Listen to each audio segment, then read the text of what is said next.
Salam sejahtera, terima kasih kerana bersama dengan saya di Nazilin Unity Channel.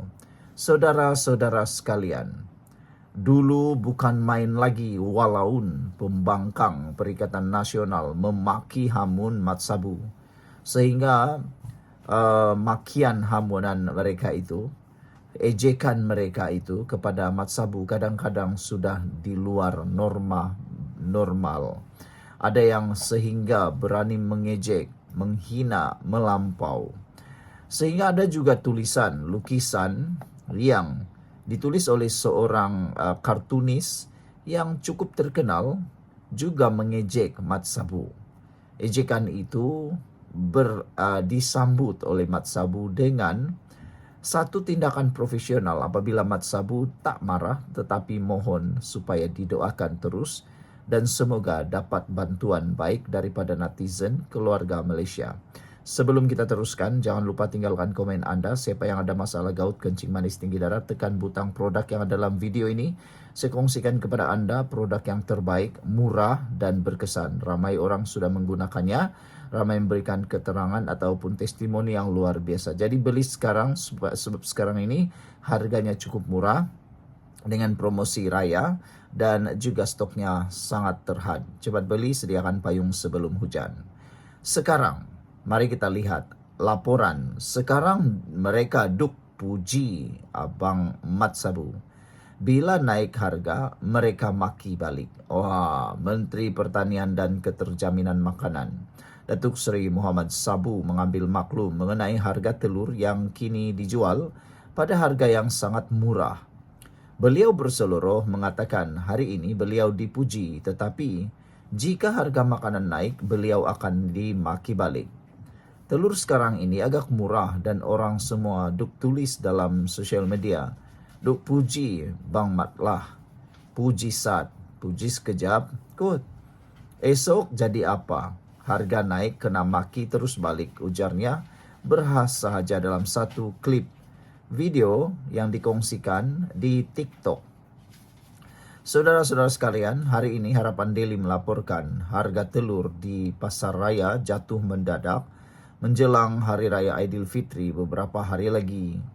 Orang ramai berkongsi di media sosial harga terkini bekalan itu yang jatuh sekitar RM5.99 untuk sepapan telur grade C berbanding harga asal RM11.40.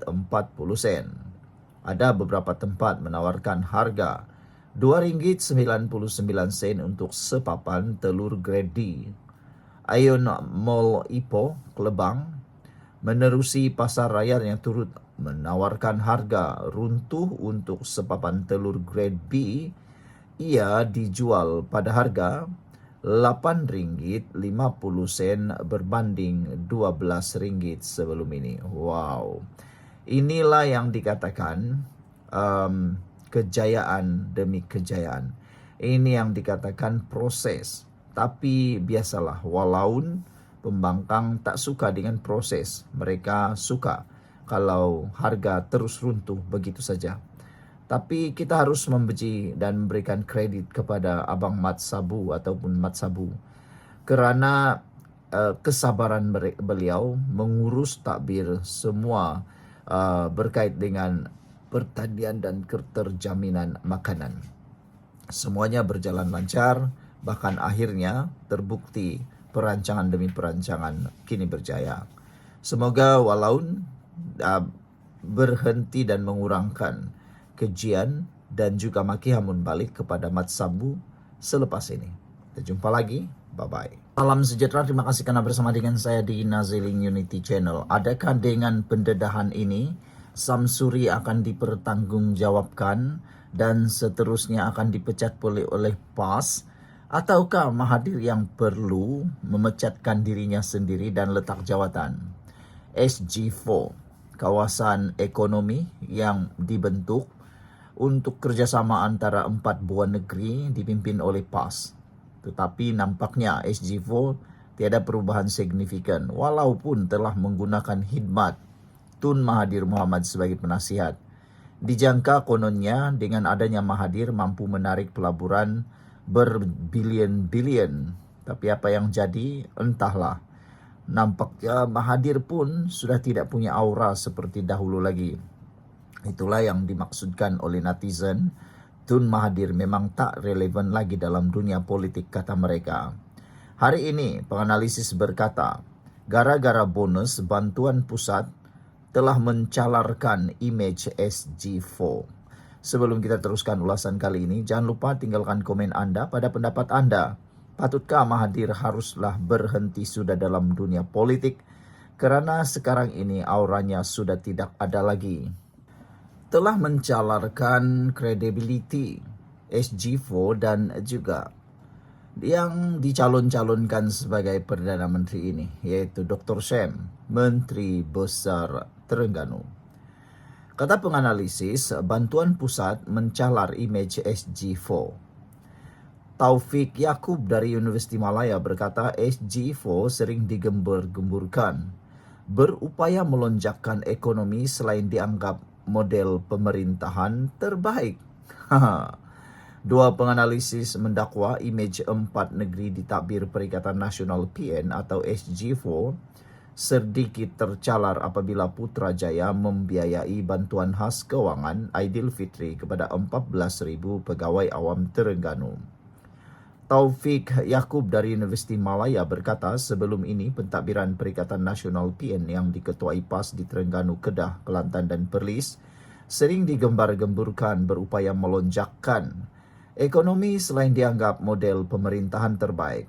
Namun Taufik berkata, pembayaran bonus Aidilfitri kepada Kerajaan Terengganu oleh Kerajaan Pusat memperlihatkan kelemahan pentadbiran Menteri Besar Ahmad Samsuri Mokhtar walaupun cuba menggunakan hujah ia adalah wang royalti petroleum milik negeri. Samsuri bukan calang-calang latar belakangnya dan digembar-gemburkan sebagai bakal calon Perdana Menteri daripada PAS. Negeri lain yang tidak bergantung kepada hasil petroleum pun masih mampu memberi sagu hati perayaan kepada kaki tangan. Mereka perlu mengubah corak pentadbiran supaya lebih berkesan selepas ini, katanya kepada FMT, mempersoalkan peranan GLC Terengganu menyumbang hasil kepada negeri itu untuk disalurkan semula kepada warganya. Taufik berkata, anak syarikat kerajaan negeri seharusnya mampu memberi hasil kepada kerajaan negeri dan menjadi sumber kewangan kepada pentadbirannya. Tetapi kenapa keuntungan GLC tidak boleh membantu dalam hal ini? Jika guna alasan bonus raya itu, duit royalti pun negeri sepatutnya mempunyai kekuatan kewangan daripada pelbagai sumber lain juga dan simpanan untuk pelbagai perbelanjaan masa depan.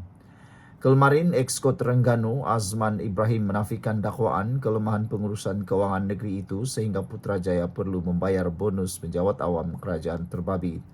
Beliau turut menegaskan pentadbiran Samsuri bukan bergantung sepenuhnya kepada royalti hasil minyak untuk membayarnya, sebaliknya hanya menuntut hak kerajaan negeri. Sementara itu, Fellow Majlis Profesor Negara Azmi Hassan yang senada dengan Taufik turut membangkitkan sama ada wujud kelemahan dalam pengurusan pentadbiran Terengganu atau kekurangan strategi oleh negeri SG4 untuk menambah pendapatan. Mungkin mereka tidak buat perancangan rapi atau tiada audit. Ini mendukacitakan kerana sepatutnya peluang mentadbir harus digunakan membuktikan kemampuan mengurus negeri dan seterusnya negara. Tetapi peluang itu tidak digunakan sehingga perkara semudah itu yang tidak memakan belanja besar pun mereka tak mampu. Katanya merujuk bantuan bonus raya kepada penjawat awam Terengganu membabitkan perbelanjaan 7 juta ringgit. Sekian dulu untuk kali ini. Jangan lupa tinggalkan komen Anda.